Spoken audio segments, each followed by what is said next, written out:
The Trick by Guy de Maupassan. An old doctor and his young patient were conversing by the fireside. She was suffering from one of those minor ailments common to pretty women. A slight anemia, frayed nerves, a hint of fatigue, the very kind that sometimes overcomes newlyweds at the end of their first month of marriage, if they have married for love.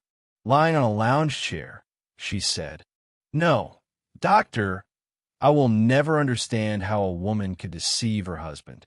I can accept that she might cease to love him, that she might disregard her promises and vows.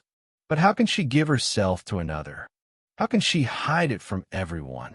How is it possible to love while living a lie and an infidelity?" The doctor smiled. "Oh, it's not difficult at all. I assure you, in such moments, one doesn't even think of it. Desire eclipses everything. I am convinced a woman is only capable of true love after she has experienced the intimacies and all the darker sides of marriage. A certain wit once said, 'Marriage is the exchange of bad tempers by day and bad smells by night.' Quite accurate. A woman can only love passionately after she is married. If I were to compare her to a house, I'd say one can only truly live in it after the husband has dried out the plaster. And as for pretending, it's in a woman's blood. Even the most simple-minded can be astonishingly inventive and escape the most difficult situations with remarkable skill." But the young woman seemed unconvinced. "No, doctor, women only begin to think of what they should have done after everything has already happened. And, of course, they lose their heads far more often than men do." The doctor threw up his hands. "Only afterwards, you say? That's us, men, whose inspiration comes too late. But you, allow me to tell you a story about one of my patients, a woman to whom I would, as they say, give communion without confession. It happened in a provincial town. One evening, as I was sunk in a deep, heavy sleep, I dreamt that all the church bells in town were sounding the alarm. I awoke. It was the doorbell ringing desperately. My servant didn't answer, so I pulled the cord by my bed. Soon I heard doors slamming, footsteps breaking the silence of the house, and Jean appeared with a note. "Madame Lelivre urgently requests that Dr. Simeon come at once." I thought for a second, but decided nerves, most likely a whim, a trifle. "No, I'm too tired." And I replied, "Dr. Simeon, being unwell himself, requests that Madame Lelivre consult his colleague, Dr. Bonnet." I put the note in an envelope, handed it over, and fell asleep again. A half hour later, the doorbell rang once more. Jean announced, "Someone is here again. I can't tell if it's a man or a woman, wrapped up to the eyes. Says it's a matter of life and death for two people." I sat up in bed. "Show them in." A dark silhouette entered, and once Jean had left, it uncovered its face. It was Madame Bertha Lelivre, a young woman who, 3 years prior, had married a wealthy merchant. It was said he had married the prettiest girl in the region. She was pale as a sheet. Her face was twitching, and her hands were trembling. Twice she tried to speak, but couldn't utter a word. Finally, she whispered, "Quickly, doctor, come on. My lover has died in my bedroom." She stopped, choking, then added, "And my husband will be back from his club any moment." I leapt out of bed, not thinking that I was in my nightshirt, and dressed in seconds. I asked, "Was it you who came earlier?" As if turned to stone, she whispered, "No, that was my maid. She knows everything." After a pause, she added, "I stay with him."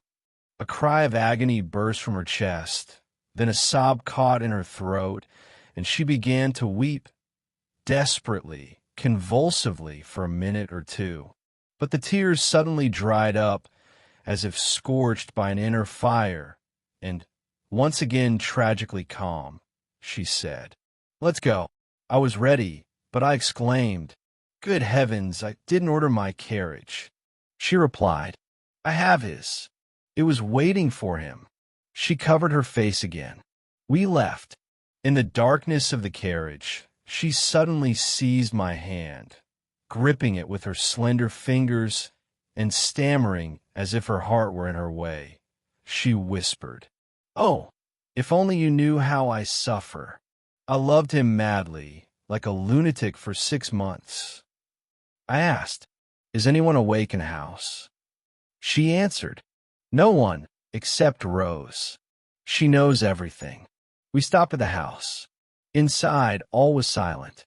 We entered using a spare key and tiptoed up the stairs. The maid was sitting on the top step, bewildered, a candle burning beside her. She was afraid to stay with the dead man. I entered the room. Everything was in disarray, as if after a struggle. The bed, rumpled, unmade, was still open, as if waiting for someone. The sheet was trailing on the carpet. Wet towels, a basin, and a glass lay scattered on the floor. A nauseating smell of vinegar mixed with Lubin perfume hung in the air. It struck my nostrils the moment I crossed the threshold.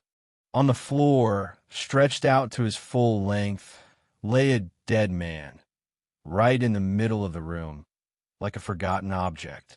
I approached, examined him carefully, felt his skin, lifted his eyelids, checked for a pulse. Then, turning to the 2 women, who were trembling as if with a fever, I said, "Help me get him onto the bed." We carefully lifted the body and laid it on the bed. I listened again for a heartbeat, held a mirror to his lips, and said quietly, "It's over. We must dress him quickly." It was a ghastly sight. I took his arms and legs one by one, as if they were parts of a large doll, and pulled on the clothes the women handed me. We put on his socks, drawers, trousers, waistcoat, and finally his frock coat. It took considerable effort to push his arms through the narrow sleeves. When it came to the shoes, both women dropped to their knees while I held the light. His feet were slightly swollen, and getting the boots on seemed nearly impossible. They couldn't find the button hook, so they took hairpins from their hair. When this grim task of dressing him was complete, I looked over the result and said, "His hair needs a little attention." The maid brought her mistress's hairbrush and comb, but her hands were shaking so much she kept pulling at the tangled locks. Then Madame Lelièvre snatched the comb and began to smooth his hair with tenderness, as if caressing it. She reparted it, carefully combed his beard, and then slowly twisted his mustache around her finger, just as she had probably done before, in moments of intimacy. Suddenly, dropping the brush and comb, she seized the head of her dead lover and stared for a long time at his motionless face, which could no longer smile at her. Then she threw herself upon him, clasped him tightly, and covered him with kisses, on his lips, his sightless eyes, his temples, his brow. Then, leaning close to his ear as if he could still hear, she whispered 10 times, with a heart-rending sob, "Farewell, my love." The clock struck midnight. I started. Good heavens! Midnight. The club is closing. "To work, madam, quickly." She rose. I commanded, "Let's move him to the drawing room." The 3 of us lifted the body and carried it in. I seated it on the sofa and lit the candelabras. Suddenly, a door slammed outside. He was back. I shouted, "Rose, quickly, the towels, the basin. Tidy the bedroom. Hurry, for heaven's sake. Monsieur Lelièvre is home." I heard footsteps coming up the stairs. Someone was groping along the walls in the dark. I called out, "This way, my friend. We've had a misfortune." The bewildered husband appeared in the doorway, a cigar between his teeth. "What's happened? What is going on here?" he asked. I went to him. "My dear fellow, You found us in a most difficult situation. I was chatting with your wife and our mutual friend here, who brought me in his carriage when he was suddenly taken ill. For the last 2 hours, despite all our efforts, he has remained unconscious. I didn't want to call anyone else. Help me get him down. I will attend to him at his own home." The husband, surprised but suspecting nothing, took off his hat, grabbed his rival under the arms. I took him by the legs as if I were a horse in harness, and we carried him down the stairs, illuminated by his wife. At the door, I propped the body upright and spoke to it to deceive the coachman. "Come now, my dear fellow, it's nothing. You're feeling better already, aren't you? Courage, a little more, and it will be over." Feeling him about to collapse, I shoved him by the shoulder, pushed him forward, and bundled him into the carriage, then got him beside him. The husband, worried, asked, "Do you think it's serious?"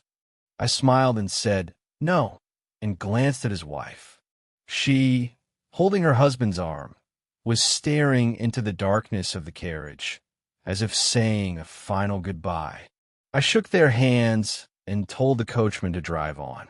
The entire way, the dead man slumped against my shoulder. When we arrived, I announced that he had lost consciousness on the journey. I helped carry him inside, then officially pronounced him dead. I had to perform a new scene for his shocked family. Finally, I made it to my own bed, cursing all the lovers in the world. The doctor fell silent, a smile still on his lips. The young woman asked with irritation, "Why did you tell me this dreadful story?" He bowed gallantly, "So that I might offer you my services, should you ever require them."